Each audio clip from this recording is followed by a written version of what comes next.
భగవంతుడు ఒక్కడే అని చెప్తుంది అక్కడ.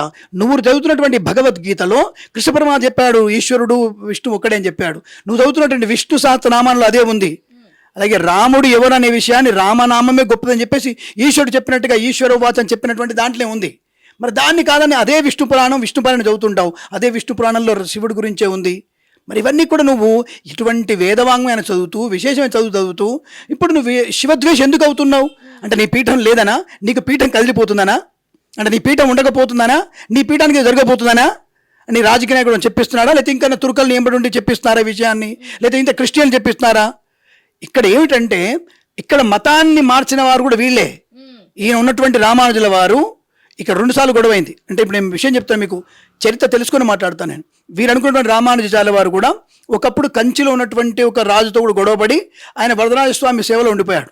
ఆయన గురుగారు ఈయన వీరు అనుకున్నటువంటి రామానుజ గురువుల వారు ఫుల్ ప్రాథమిక పాఠశాల వివాహం చేసుకున్నారు.